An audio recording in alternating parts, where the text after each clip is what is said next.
He's destined to succeed. Do I need to get a bachelor's degree? So what you just I said. don't see necessarily you have to have the degree. Okay, fair right? enough. So, Then right, I got you it. have to have the knowledge. Totally, I totally agree with that. Okay, let's transition to a different subject. Let me see the time. Okay, let's transition to a different subject with college. You went to IU, Yep. right? Now you got a lot of people that say forget about school. You know, They're drop out of idiots. school. They're idiots. So you think they're idiots? They're idiots. Tell me why. If you're going to have and run a business, if you don't understand accounting, you're already behind the eight ball. Can't you hire a guy that knows how to But run then accounting? they still have to communicate to you, right? I mean, there's people that don't understand the concept of, the difference between profits and cash. Your accountant might tell you you're profitable, but your cash is going down. Not understanding the breakdown. And when you don't, Do you think you need college to learn that? yeah, I think you do, right? Because it may not, for some people, look, if you're so self-motivated that you can take an online course in accounting and teach yourself everything, you're way ahead of the game anyways. But most people aren't. And I'm not saying you have to go to Indiana. I'm not saying go to an expensive school. I don't care if you go to a community college and take accounting and spend $99 for the class. Just, spending the money forces you to be more obligated to do it. But accounting, finance, lesser extent marketing, sales if the school offers that. These are that's the language of business. And so while it's possible to teach yourself these things and while it's possible to hire them, when you're starting your own company, you don't want to have to spend money hiring an accountant, right? You're already probably going to have to hire a lawyer to set up well, let me take that. If you've gone through all these classes, you probably don't have to hire a lawyer to incorporate, right? You can probably figure out yourself. And so your cost of opening up a business drops. But even more important than all that, that's the blocking and tackling. That's the language of business. The thing I learned at Indiana that was more important than anything else, I learned how to learn. And learning became far more important to me because the one certainty in business is that it's always going to be changing. If you're not always learning, to this minute, if I'm not continuously learning, if I'm not just absorbing as much as I can absorb, someone else is going to kick my ass, right? So you talk about paranoia. The greatest source of your paranoia should be knowledge. If someone else knows more than you do, and if you're not learning, if you don't know how to learn, if you don't have a thirst for learning and acquiring information, you're SOL. Do I need to go to school to have that though? So maybe let me restate the question. Okay. Here would be the question. The question would be, do I need to get a bachelor's degree? So what you just I said. don't see necessarily you have to have the degree. Okay, fair right? enough. So Then I right, got you it. have to have the knowledge. Totally, I totally agree with that. Fair enough. Okay, so let's skip that part and go into a little bit of politics. And our conversation started. I said, Mark, I said, man, you got to get up there because you got such a big fan base. People want to hear your opinions about politics. You may want to run for president one day. And we were going back with the whole thing, and I said, man, people got to know what is Mark thinking about it? Because a lot of times CEOs don't want to touch politics. Right. They don't want to touch it at all for whatever reason. If you were the president today, Mark Cuban is the president, February 1st, 2016. What are 3 things you're attacking? Income inequality, right? Improving the ability for companies to raise capital through IPOs. I think that'll have a big impact on the market. You touched that on Inc. You said Yeah. that on the Inc. as well. So let's talk about income inequality. Let's just do Sure. that one. So how do you do that? So right now, let's just say you're making $35,000 a year and you're clearing $1,500 a month after taxes. Okay.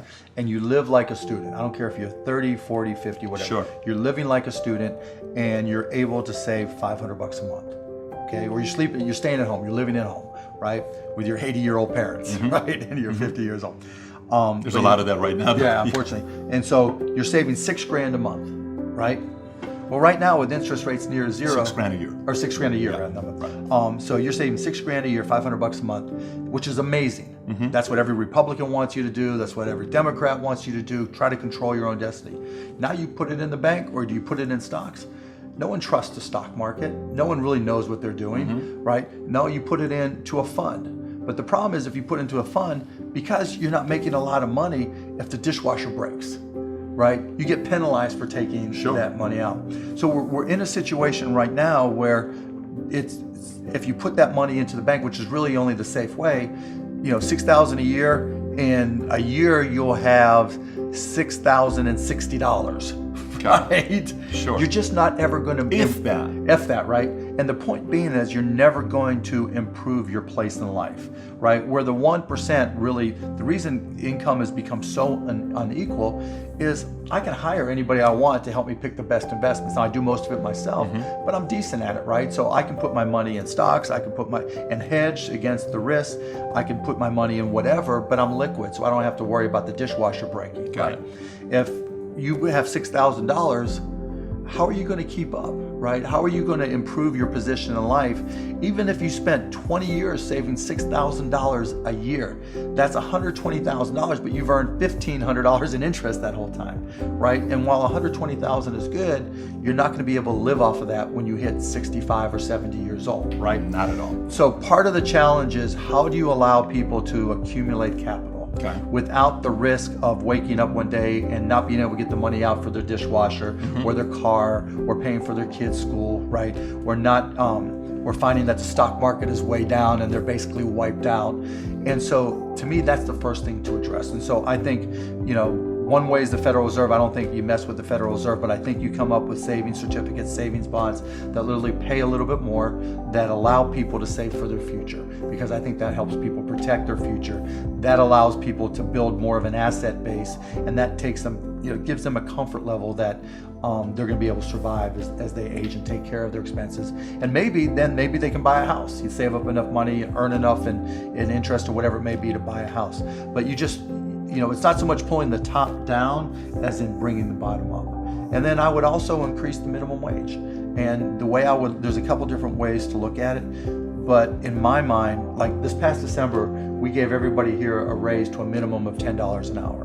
And the reason I did it is I found out there were people that worked for me that were on government assistance in one way or another. It might be a program, but I hate the idea that I'm subsidizing somebody, the fact that I'm not paying enough, everybody's taxes is subsidizing this person's life.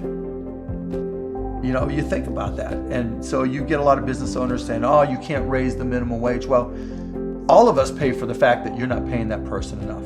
And will it change the competitive balance? Well, if everybody's having to pay more, then the competitive balance still stays somewhat competitive. Will the markets change some? But it's not so much that I think raising the minimum wage is a great idea, but what I don't like is the fact that we are subsidizing low wages for businesses. And so I think, maybe there's a better way than minimum wage. I'm just talking off the top of my head. Sure, of course. But the bottom line is that people who work for me shouldn't have to use government services funded by everybody. And until we can get people off of that, income inequality is just going to be kind of convoluted. Your approach will be the government doing something about it. Well, it's not so much the government doing something about it. I want to get people off of government assistance. Got it. Right. So how about this part? There used to be a time when the whole Ford Motor Company came out with, work 9 to 5. And when they came out with this after the Great Depression, that's when the 9 to 5 is only a 90-year-old system, 80-year-old system, right? So when they came out with that, you and I said, okay, I'll give you 30 years of my life. And then we said, hey, but what are you going to give me if I give you 30 years of my life? So they said, we'll give you a pension plan. Right. In 1984, we have 130-something pension plans, 130-some thousand pension. Today we have 24. Right. I think we've gone away from that because it sounds like from what your concern is on income inequality is the first point you made is $500 a month times 12 months, $6,000. So long-term 20 years, $120,000, which means they may not have long-term money for retirement. But if we go away from the pension plan, so do we figure out a way to incentivize companies? Well, the problem with pensions is the uncertainty of business, right? So what's happening with pensions now, Fair enough. They've got to grow them just because to support the amount of money required for the employees, they can't find that return, right? So if everybody's only earning 1%, and your pension matches your salary, okay, and you're making $36,000 a year. Okay. I've got to find a way as a business owner to fund $36,000 per year for so that you're making over 20 or 720. So you're doing the math for that, 65 to 85. Yeah. So, but if you're only earning 1%, the rule of 72 says it takes 72 years, right? Yep. So I've got to, you don't get 72 years. So I've got to fund 3/4 of it or whatever. So would it be, with the solution would be, we can move away from this topic. Would it be given an incentive for companies who do give pension plans up to this point? I don't think companies Mathematically, you don't think it works? I don't think it works simply because there's too much uncertainty on the earning. Fair enough. The key of it is what elements of certainty do you put on businesses, right? A pension is a certain amount that you have to pay, but it's uncertain how much you're going to earn. Whether it's minimum wage or some other way of doing it, or working so that whatever it is, right, so that you don't need government assistance, then that's just part of your current business, and so it's really, I guess it's more about coming to you or I as a business owner and saying, okay, if you're making $1 million a year, would you be okay with making $750,000 a year? And so you tack on another $250 on the tax? Well, no, whatever. Not tax. No, okay. not tax. A way they say to you, why don't you pay your guys more? Right? Got it. That's what you're saying. Yeah, a guilt type thing, right? I've said. Would it be a government enforcement? No, like a crusade type of thing. Yeah, hey, let's go out there and do this. Like how much going, more money do people you give need, money right? back. Yeah, how much more money Got do you need? I'm not saying. Look, I've literally I can see that happening though. Yeah, I've literally written checks to the Dallas City Treasury. When the Mavs won a championship, I paid for the parade. When we needed extra police overtime, I wrote the check for it, because it's not fair to ask all the citizens of Dallas to pay the taxes for something that benefits me like